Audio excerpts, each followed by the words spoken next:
What's up, gear mortals? Trey Xavier here. Today we are in kind of an unusual location, which is my living room. And the reason for that is because I want to show you my mobile recording setup. And we're going to kind of pretend like I'm on vacation traveling somewhere. Although normally if I'm on vacation, pretty unlikely that I'm wearing pants, but we're not going to take the simulation that far. I love writing and recording music probably more than anything on the whole planet, and so I have to have a really good quality setup for when I travel because I want to be able to track stuff that I'll actually be able to keep. So I need to have a super good quality interface that has really good preamps and a DI in it, because otherwise I'm gonna have to like retrack things later on. I don't wanna have to do that. I wanna be able to keep the stuff that I record. So I was super excited when Universal Audio came out with their Apollo Solo, which is actually a rebrand of their Aero interface. And I think that it was a smart move for them to rebrand it as Apollo Solo, because when it was called the Aero, I think people had this idea that it was, I don't know, not as good quality as their other interfaces, but the preamps and everything in it are great, super amazing, and it also has internal DSP processing like the other Apollo Twin and all the rest of their series. The main reason that I'm so stoked about it is because I've been using an Apollo Twin for my main interface. Actually, I have two of them for years, and I absolutely love them. And even though it's extremely compact and pretty portable, the cool thing about the Solo is that it's entirely bus powered through Thunderbolt. So like, my laptop isn't even plugged in, and the interface is powered solely through the Thunderbolt port, and you can use that anywhere in the world, and it's gonna work even if you don't have the right kind of power supply. It's just the laptop and the interface and whatever I want plugged into it. Just cutting in real quick to let you know that I am giving away an Apollo Solo to one lucky gear mortal, and all you have to do to enter is to leave a comment in the comment section letting me know your name, where you're from, and your dream mobile recording setup. You have to leave this comment within 24 hours of me publishing this video to be entered, and then I'm gonna pick one at complete random, so good luck. Today, the only other thing that I have plugged in is this iRig Keys 2 Mini from IK Multimedia, which is just a little MIDI controller, and we're gonna use that to control some of the sounds that we're gonna be recording today for the Luna Songwriting Challenge. The Luna Songwriting Challenge is exactly what it sounds like. We're gonna write a song entirely in Universal Audio's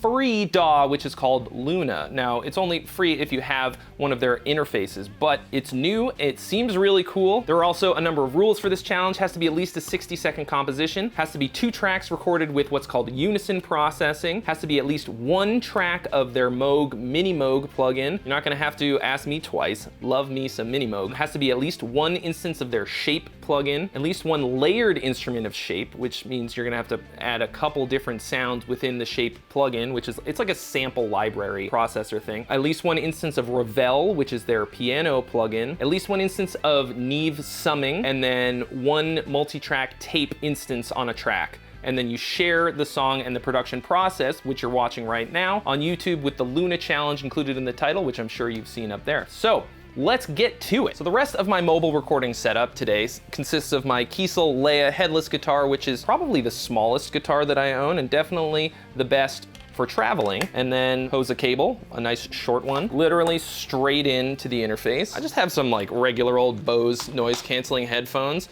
These are the ones that I take traveling because they're also great for using on the plane because they're noise canceling. And let me tell you, if you have never used noise canceling headphones on a plane, then you you have not lived, friend. I also love my TC Electronic Polytune as a tuner, clip it onto the Not headstock. Even though there's tuners in here, if I'm gonna be playing not plugged in, you know, if I just wanna take this into the forest and play by myself. So if you've used UA stuff before, it looks a lot like their console software. And we've got, you know, it's a DAW, it's got tracks, we've got some instrument tracks, we've got 1 audio track. It has all the things that a DAW has. To fulfill the first requirement, we have to have something as a unison plugin. So I have chosen the Angle Savage because I love this amp.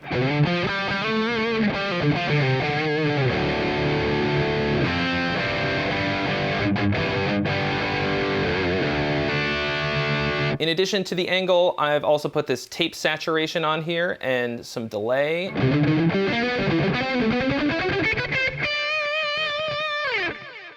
Pretty epic sounding. So I'm gonna start by just laying down this riff that I have, and we're gonna see if we can turn it into a whole song.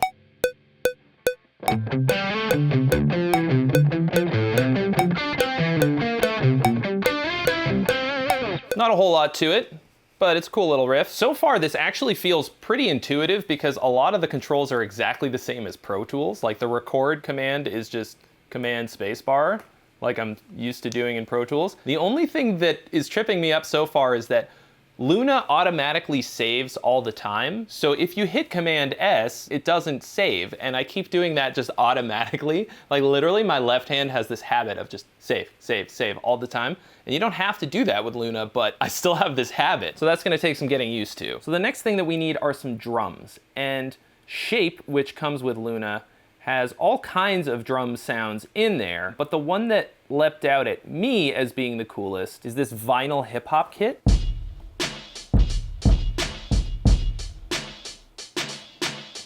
Just sounds like drums recorded onto vinyl and then like somebody compressed the living shit out of them, and it sounds really cool to me. So we're gonna start with those.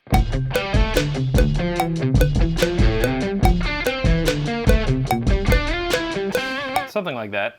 I'm actually pretty curious about how the MIDI in Luna works, you know, because I'm so used to Pro Tools, and the MIDI in Pro Tools is okay. It's better than it was. Okay, we've got a built-in quantized thing. Oh, all right, and then you can set it by strength.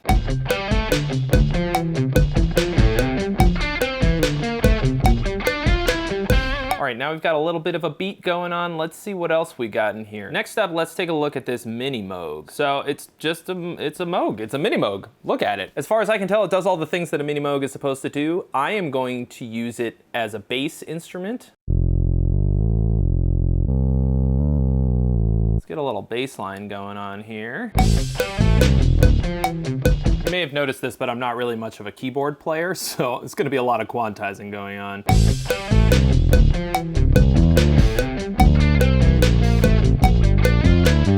All right, we got something serviceable here. It's a great start. Okay, I'm actually gonna change the bass line so that it kind of walks into the next part that we're gonna have.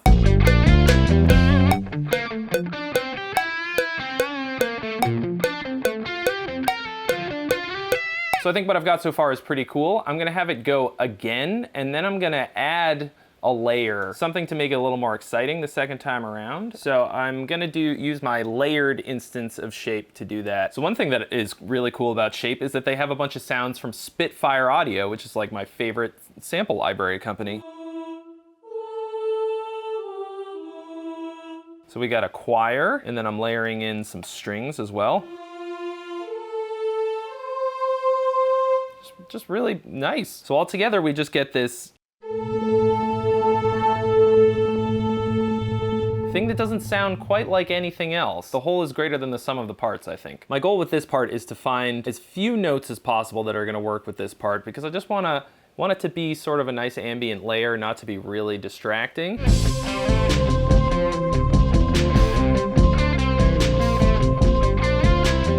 I think we could afford to have a second note.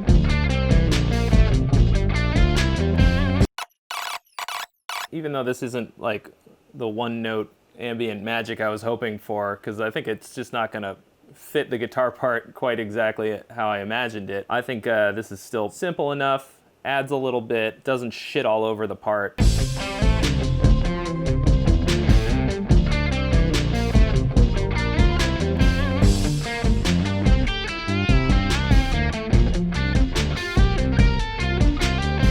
All right, let's see what other kinds of sounds Shape has to offer, because I have to use another instance of it. We got some pads, cassette pad. I mean, that is a very nice lo-fi kind of a sound. I like that a lot. That's fun as shit. Extra life. You know, it says it's a pad, but this could be cool for a melody.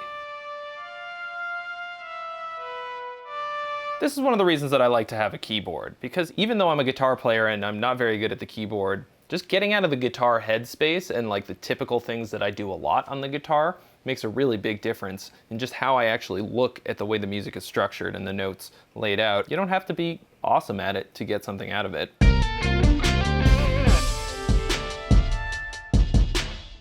Then we're gonna quantize that shit. Maybe I'll have the guitar play off of that. Kind of go back and forth between the keyboard and the guitar.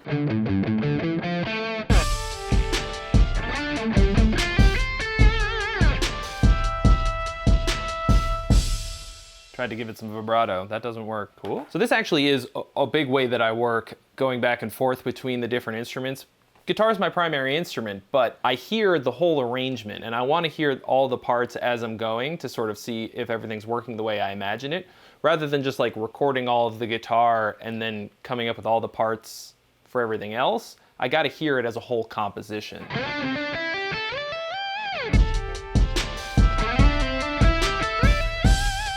That'll do. Let's see if that works.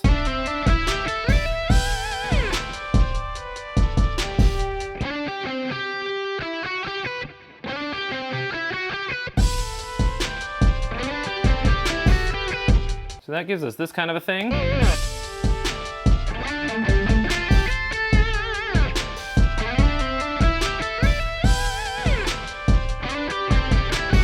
Right here, we're gonna have a big change.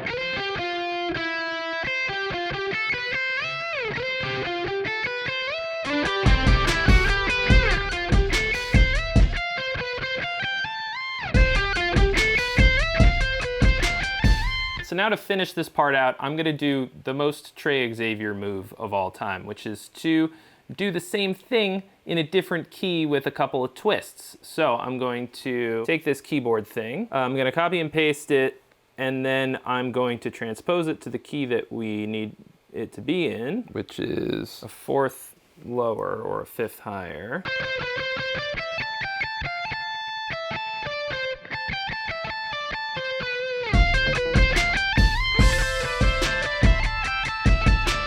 I think this whole part, the guitar and keyboard, will harmonize together.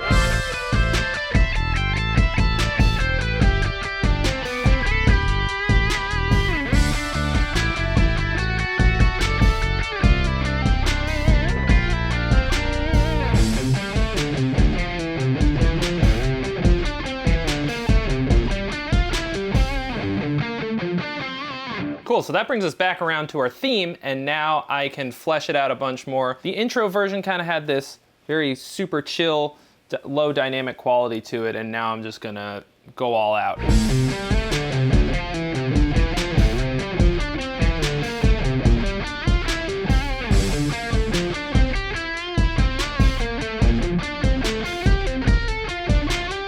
Okay, so I'm gonna take the bass line from the original beginning here, and then I'm just gonna sort of lengthen the notes. Basically just filling the space that I left initially to give it a little bit more of a like funky feeling in the beginning, but now it's more open, so I want it to have the same notes but a completely different feel.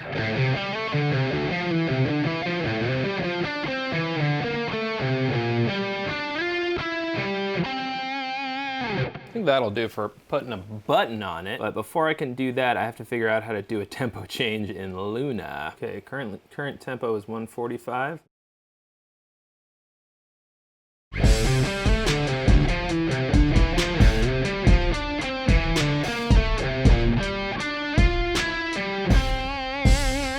Yeah, that feels about right to me. So we also have to use an instance of Ravel, which is their piano plugin. Figured out something really cool about Ravel, which is that you can have a reverse piano sound mixed in with the regular one, and that sounds so cool to me. There are so many cool little transition things you could do with this.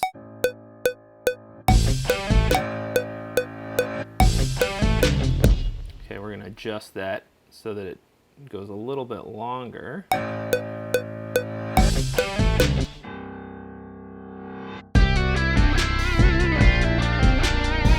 It's obviously not a piano part in the traditional sense. I guess if I just put the reverse mix all the way up, then it's just gonna be that.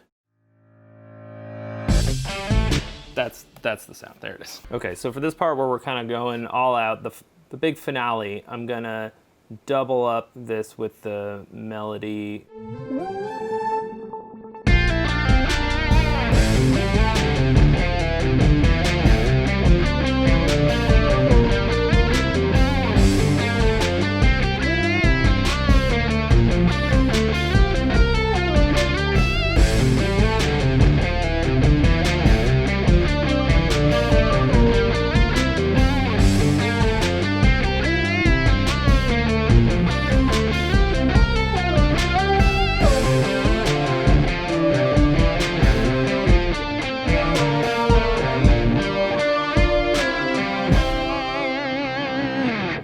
just gonna leave it unresolved because I think it sounds nice like that. I am really liking this sound that I created.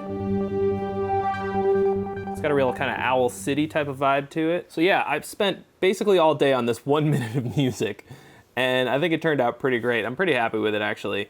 I'm gonna do a few final tweaks to it and kind of mess around a little bit, but I think it's mostly there.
Well, this was super fun. I love getting outside of my comfort zone and trying new and different things when I'm writing songs, because that's how I get inspired, is by trying new and exciting things and trying a new DAW, a bunch of new plugins, and then of course kind of a new environment. Even though I live here, I don't usually write music sitting here, so that was a bit different. In terms of just the experience of using Luna after coming from Pro Tools for 15 years and trying this new DAW, I didn't really have any problems at all. It was very intuitive, and I think that's probably due to the fact that a lot of the controls are the same. Like even just the record, playback, like the whole transport controls and a lot of the editing and stuff were super Pro Tools-esque, that it made it a lot easier for me personally. If you're coming from a different DAW that doesn't have the same controls, it's gonna take some more getting used to, but I had no problem.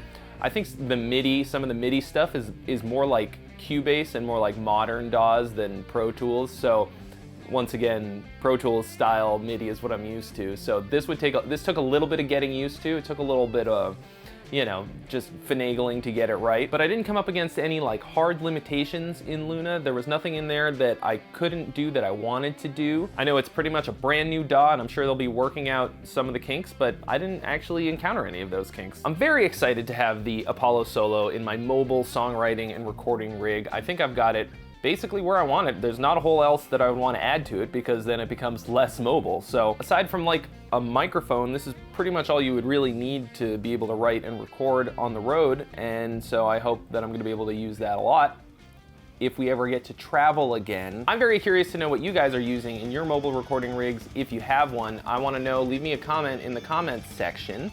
As always, if you haven't already, mash that subscribe button, smack the bell to join the notification squad. Drop me a like and leave a comment in the comments section letting me know what you thought of my mobile recording rig and what yours is like. And do not forget to enter the contest, okay? I'm gonna give one of these away to one of you lucky gear mortals, and if you don't enter, you can't win. So good luck, and I'll see you real soon.